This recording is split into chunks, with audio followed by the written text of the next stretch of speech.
കണ്ണൂരിൽ യൂത്ത് കോൺഗ്രസ് പ്രതിഷേധ മാർച്ചിനിടെ ADM നവീൻ ബാബുവിന്റെ മരണത്തെക്കുറിച്ച് രാഹുൽ മാങ്കൂട്ടത്തിൽ പ്രസംഗം നടത്തുകയായിരുന്നു. നവീൻ ബാബുവിന്റേത് ആത്മഹത്യ അല്ല എന്നും CPM കൊന്നതാണ് എന്നുമാണ് തന്റെ പ്രസംഗത്തിനിടെ രാഹുൽ മാങ്കൂട്ടത്തിൽ പറഞ്ഞത്. കൂടാതെ എല്ലാ കാലത്തും കേരളത്തിന്റെ മുഖ്യമന്ത്രി പിണറായി വിജയൻ ആയിരിക്കില്ല എന്നും രാഹുൽ മാങ്കൂട്ടത്തിൽ പറയുകയായിരുന്നു. കേരളയിൽ കുറ്റികൾ പിഴുതെറിഞ്ഞതുപോലെ ടോൾ പ്ലാസകൾ പൊളിക്കുമെന്നും രാഹുൽ മാങ്കൂട്ടത്തിൽ ഉറപ്പു നൽകുകയാണ്. ആ വീഡിയോ ദൃശ്യങ്ങളിലേക്ക് പോകാം. ഈ രാജ്യത്ത് ഈ ലോകത്തിൽ നിരോധിക്കപ്പെട്ട തീവ്രവാദ സംഘടനകൾ ഏതെല്ലാം രീതിയിലുള്ള ചെയ്തികളാണോ ചെയ്യുന്നത്, ഏതെല്ലാം രീതിയിലുള്ള മനുഷ്യന്മാരെ ഉന്മൂലനം ചെയ്യാൻ ശ്രമിക്കുന്നത്, ആ രീതിയെല്ലാം അവലംബിക്കുന്ന ഇന്ത്യയിലെ ഏറ്റവും നമ്പർ 1 തീവ്രവാദി സംഘടനകളാണെന്ന് ചോദിച്ചാൽ സംശയമില്ലാതെ പറയും അത് പിണറായി വിജയന്റെ കമ്മ്യൂണിസ്റ്റ് പാർട്ടിയാണ്. ഈ ഇന്ത്യ മഹാരാജ്യത്തെ ഏറ്റവും വലിയ തീവ്രവാദി പ്രസ്ഥാനം. എത്ര നിഷ്കളങ്കരായ മനുഷ്യന്മാരെയാണ് നിങ്ങൾക്ക് കൊണ്ടിട്ടുള്ളത്. മട്ടന്നൂരിലല്ലേ നിങ്ങളുടെ ഒരു പണിമുടക്കിന്റെ പേരിൽ നിർത്തിയിട്ടിരുന്ന ബസ് കത്തിച്ച് നിങ്ങൾ 5 മനുഷ്യന്മാരെ ചുട്ടുകൊന്നത്. കോഴിക്കോടല്ലേ നിങ്ങളുടെ രാഷ്ട്രീയത്തോട് ചേർന്ന് നടന്നിരുന്ന, നിങ്ങളുടെ രാഷ്ട്രീയത്തോട് ഇടക്കാലത്തിന് ഉപയോഗിച്ച, നിങ്ങളൊരു വിയോജിപ്പിന്റെ രാഷ്ട്രീയം പറഞ്ഞ നിങ്ങളുടെ പാർട്ടി കൊണ്ട് കിട്ടുന്നതിന് പേരിൽ VP ചന്ദ്രശേഖരൻ എന്ന് പറയുന്ന മനുഷ്യനെ കൊല്ലുക വടകരയിൽ തന്നെ. ഒരു ചെറുപ്പക്കാരനെ നിങ്ങളുടെ ജില്ലാ സെക്രട്ടറി സഞ്ചരിച്ചിരുന്ന വാഹനത്തിലുള്ള ഫുട്ബോൾ അറിയാതെ തട്ടിയല്ല കുറ്റം ആരോപിച്ചുകൊണ്ട് പരസ്പരികാരത്തിന് സുക്കൂർ എന്ന് പറയുന്ന ചെറുപ്പക്കാരനെ പരസ്പരികാരനെ കഴുത്തറപ്പിക്കുന്നത് കണ്ണൂർ തന്നെ. ഇങ്ങനെ ആളുകളെ കൊന്നിട്ടും കൊതിരീരാതെ അറപ്പുമാറിയ കൈകളുമായി എത്രകാലമാണ് CPM നിങ്ങൾ ഈ കൊലക്കത്തിയുമായി കേരളത്തിന്റെ പൊതുമണ്ഡലത്തിൽ നിങ്ങൾക്ക് പോകുന്നത്? നിങ്ങൾക്കെല്ലാ കാലത്തും കരുത്തൻ ആവേശമാകുന്നത് ഈ കേരളത്തിലെ ഏറ്റവും വലിയ ഗ്ലോറിഫൈഡ് ആയിട്ടുള്ള കൊടും കുറ്റവാളി, കേരളത്തിൽ പോളിറ്റ് ബ്യൂറോയിലുള്ള കൊടീശ്വരിയായ പിണറായി വിജയനാണ് എന്ന് ഞങ്ങൾക്ക് നല്ല ബോധ്യമുണ്ട്. കൊന്ന അറപ്പുമാറിയ കൈ തന്നെയാണ് പിണറായി വിജയൻ. ആധിപത്യത്തിലേക്ക് നിങ്ങളുടെ ബ്രാഞ്ച് കമ്മിറ്റി അംഗങ്ങൾ വരെ, നിങ്ങളോട് രാഷ്ട്രീയമായി വിയോജിക്കുന്നവരെ, നിങ്ങളോട് രാഷ്ട്രീയമായി എതിർക്കുന്നവരെ അഹിംസ ചെയ്യുക എന്ന രാഷ്ട്രീയമല്ലാതെ മറ്റേതെങ്കിലും പ്രത്യയശാസ്ത്രപരമായ പിന്തുണ നിങ്ങളുടെ രാഷ്ട്രീയത്തിനുണ്ടോ?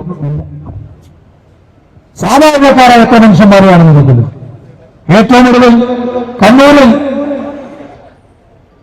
ഉദ്യോഗവുമായി കടന്നു വന്ന നവീൻ ബാബു എന്ന് പറയുന്ന മനുഷ്യൻ കൊന്നുകളഞ്ഞില്ലുണ്ട്. അയാളുടെ രാഷ്ട്രീയം കോൺഗ്രസ്, അയാളെ വെറുതെ രാഷ്ട്രീയം ലീഗ, അയാളെ വെറുതെ രാഷ്ട്രീയം UDFന്റെ രാഷ്ട്രീയത അല്ലല്ലോ. നവീൻ ബാബു എന്ന് പറയുന്ന ഉദ്യോഗസ്ഥൻ അയാൾ ജീവിച്ചിരുന്ന കാലമത്രയും പറഞ്ഞുകൊണ്ടിരുന്ന രാഷ്ട്രീയം നിങ്ങളുടെ ഇടവിളിച്ച രാഷ്ട്രീയം തന്നെയല്ലേ? നിങ്ങളുടെ ഉദ്യോഗസ്ഥ സമിതിയോട് ചേർന്ന് വരുന്ന ആളല്ലേ? അയാളെ നിങ്ങൾ കൊണ്ടുവന്നിട്ടാണ്. എന്നിട്ട് പറയുകയാണ് അത് ആത്മഹത്യയാണ്. പാർട്ടിക്ക് ഇതിനകത്ത് പിന്തുണയില്ല. പാർട്ടിയുടെ സെക്രട്ടറി MP ഗോവിന്ദൻ പറഞ്ഞു ഞങ്ങൾ നവീൻ ബാബുവിന്റെ കുടുംബത്തിന് ഇടപെടണം. എന്നാൽ MP ഗോവിന്ദന്റെ കുടുംബത്തിലുള്ള അദ്ദേഹത്തിന്റെ സഹോദരൻ പറഞ്ഞു ഞങ്ങൾ ദിവ്യക്കൊപ്പമാണ്. അവസാനം ആരാണ് ജയിച്ചത്? MP ഗോവിന്ദന്റെ കുടുംബത്തിലെ സഹോദരനിൽ അവർ പറഞ്ഞ രാഷ്ട്രീയത്തിൽ MP ഗോവിന്ദനും പാർട്ടിയിൽ എത്തിച്ചേർന്നു. ഒടുവിൽ പാർട്ടിയും ഗോവിന്ദനും പറഞ്ഞു ഞങ്ങളും ദിവ്യക്കൊപ്പമാണ്. അതുകൊണ്ട് നിങ്ങൾ പറഞ്ഞത് ആത്മഹത്യയാണ് എന്ന്. നവീൻ ബാബു ഒരു സർക്കാർ ഉദ്യോഗസ്ഥനായ 19 ജില്ലക്കാർക്ക് ഇപ്പോൾ പറയുന്നത് അഴിമതി നടത്തിയ ആളാണ് എന്നാണ്. ഇനി നിങ്ങളുടെ ഭാഗത്തിന് വേണ്ടി അഴിമതി നടത്തിയ ആളാണ് എങ്കിൽ നിങ്ങൾക്ക് ആ ആളെ കൊല്ലാനുള്ള അവകാശം. അയാൾ അഴിമതിക്കാരനല്ല എന്ന് അയാളുടെ കുടുംബം, അയാളുടെ നാട്ടുകാര്, അയാൾക്കൊപ്പം ജോലി ചെയ്ത മുഴുവൻ ആളുകളും സാക്ഷ്യപ്പെടുത്തുന്നുണ്ട്. എന്നിട്ട് നിങ്ങൾ പറയുന്നത് അയാൾ അഴിമതിക്കാരനാണ്. നിങ്ങൾ പറയുന്നത് അയാൾ ആത്മഹത്യ ചെയ്തതാണ്.